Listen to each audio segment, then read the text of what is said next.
Halo Miss Deti dan teman-teman, perkenalkan nama saya Fernando Aditya dari kelas 11 MIPA 2 dan pada kesempatan kali ini saya ingin membahas mengenai salah satu isu yang sedang banyak dijumpai di masa modern ini, terutama di dunia kekristenan.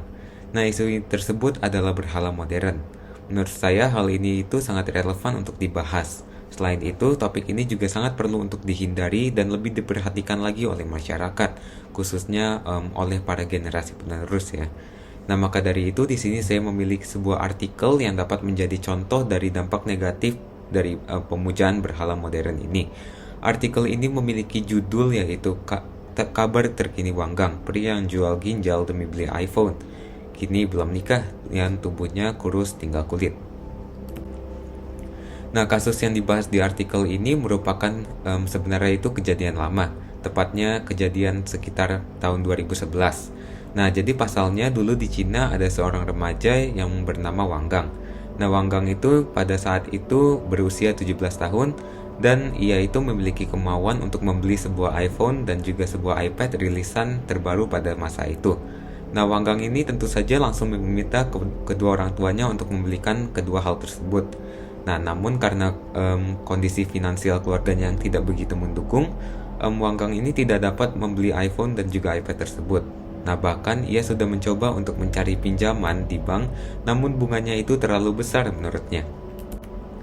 Nah, hingga suatu hari Wang Gang ini mendapatkan ide yang menurutnya itu sangat cemerlang, yaitu dengan cara menjual salah satu organ tubuhnya yaitu ginjal yang dimilikinya demi mendapatkan uang dan juga untuk membeli iPhone dan iPad tersebut.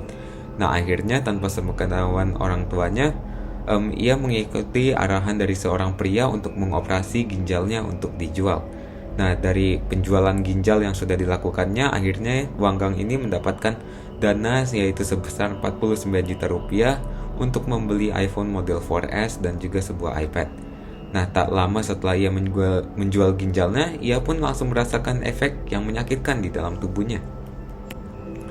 Nah, dari kasus ini dapat kita lihat bahwa tergila-gila terhadap suatu benda atau suatu materi itu dapat mengakibatkan kita untuk melakukan hal-hal yang sangat ekstrim dan hal yang di luar jangkauan atau di luar dari yang normal lah. Nah, sama halnya seperti yang sudah dilakukan oleh Wang Gang ini yang rela menjual ginjal atau rela menjual pemberian dari Tuhan hanya demi terlihat kaya dan juga hanya terlihat demi eksis di kalangan teman-temannya.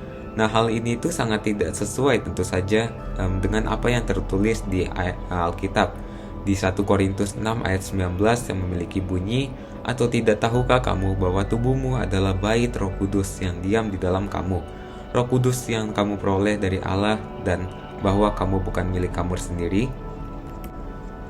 Nah, dari bacaan sebelumnya yaitu dari 1 Korintus 6 ayat 19 dapat kita lihat bahwa tubuh yang sudah diberikan dan juga sudah dikaruniakan oleh Allah merupakan kediaman dari Roh Kudus dan juga bahkan kediaman atau tempat tinggal dari Allah. Maka dari itu penting untuk kita untuk memanfaatkan tubuh kita ini yang diberikan oleh Allah untuk memuliakan nama Allah dan juga memuliakan nama Allah Tritunggal tentu saja. Nah, berbeda halnya dengan apa yang telah dilakukan oleh Wang Gang yang malah menjual tubuhnya demi mendapatkan harta yang memberikan kepuasan duniawi yang memiliki sifat sementara.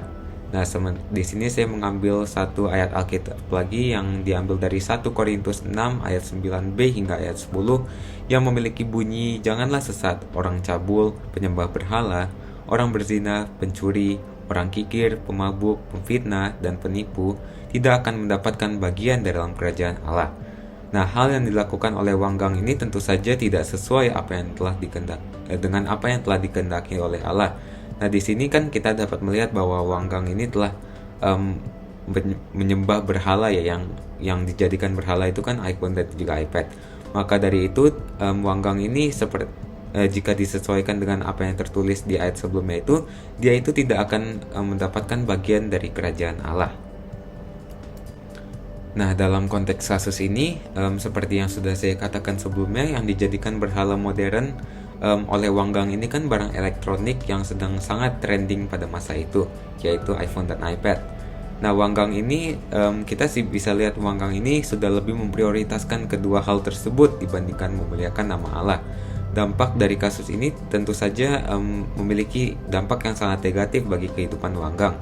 Jika kita lihat kembali dari judul artikel ini, kondisi Wang Gang yang kurus kering, tidak berumah tangga, dan juga tubuhnya yang tidak sempurna lagi merupakan suatu konsekuensi yang ditanggung olehnya karena tidak menjalani hidup seturut dengan perintah Allah. Nah, sekarang kita akan membahas lebih dalam lagi mengenai berhala modern. Nah, selain dari teknologi dan juga harta, berhala modern ini dapat menyerupai banyak sekali hal lain loh. Contohnya itu pasangan, kerjaan, keluarga, idola, hobi, game, dan karir, dan juga lain-lain itu dapat dijadikan berhala modern juga. Nah, jika kita sudah memprioritaskan hal-hal yang disebutkan sebelumnya itu, lebih memprioritaskan hal tersebut lebih dari Allah, maka dari itu kita sudah termasuk dalam pemujaan berhala modern. Nah, bahkan jika kita tidak memprioritaskan atau memperhatikan Allah sama sekali dan lebih mengutamakan hal-hal duniawi tersebut, itu kita sudah parah banget. Artinya kita sudah terjerumus masuk ke dalam penyembahan berhala modern. Nah, terus gimana dong? Kalau misalkan kita butuh uang, terus kita harus bekerja keras demi mendapatkan uang, kita kan harus mendedikasikan banyak sekali waktu untuk mencari uang tersebut. Nah, sebenarnya itu mudah. Kita itu hanya perlu mengendalikan seberapa banyak waktu yang kita perlukan untuk mencari uang dan juga tetap mengandalkan Allah dalam kehidupan kita sehari-hari. Intinya itu selalu ingat untuk berdoa dan juga selalu ingat untuk menyembah Allah. Nah, jangan sampai uang tersebut yang kita cari itu mengendalikan kita, atau jangan biarkan diri kita itu bergantung kepada uang. Tidak masalah sama sekali jika kita mencari uang demi menafkahi orang di sekitar kita. Dan intinya itu jangan sampai uang tersebut atau materi lain itu menguasai kita. Dan jangan sampai lupa untuk hidup seturut dengan kehendak Allah dan juga menjadikan Allah sebagai prioritas utama di kehidupan kita. Nah, jika misalkan kita sudah meraih impian kita, yaitu memiliki banyak sekali uang seperti contoh yang sebelumnya, jangan sampai terjerumus masuk ke dalam hal tersebut. Dalam artian itu, jangan sampai uang tersebut itu menjadi andalan prioritas utama dalam kehidupan kita, hingga bahkan melupakan Tuhan. Jika kita melakukan hal tersebut, itu sama saja kita sudah melibatkan diri kita sendiri dalam pemujaan berhala modern. Tetapi hal yang harus kita lakukan itu jangan lupa bersyukur atas anugerah yang telah diberikan Tuhan. Misalkan kita sudah mendapatkan banyak uang nih, kita jangan lupa bersyukur untuk berdoa dengan cara berdoa dan juga dengan cara memuliakan Tuhan. Seperti yang tertulis pada bacaan 1 Tesalonika 5 ayat 18 yang berbunyi, mengucap syukurlah dalam segala hal, sebab itulah yang dikehendaki oleh Allah di dalam Kristus bagi kamu. Nah, karena seluruh hal yang kita raih di dalam kehidupan kita itu merupakan anugerah dan juga berkat yang sudah diberikan oleh Allah. Maka dari itu jangan lupa bersyukur. Nah, sebagai kesimpulannya, marilah kita mulai sekarang untuk mengingat Tuhan di mana saja kita berada, dan juga kita mengingat untuk menyerahkan hidup kita ke dalam tangannya.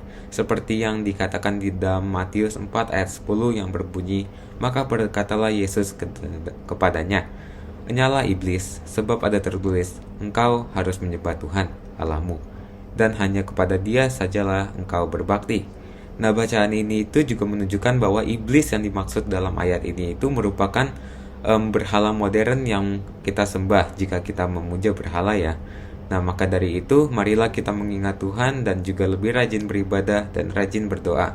Dan jadikanlah hal tersebut andalan dalam kehidupan kita sehari-hari agar kita tidak akan terjerumus masuk ke dalam penyembahan berhala modern. Sekian saja hal dan juga materi yang bisa saya sampaikan. Saya meminta mohon maaf atau pengertiannya jika ada salah kata di dalam penyampaian saya. Dan kiranya Tuhan menyertai dan juga memberkati kita semua dimanapun kita berada. Amin.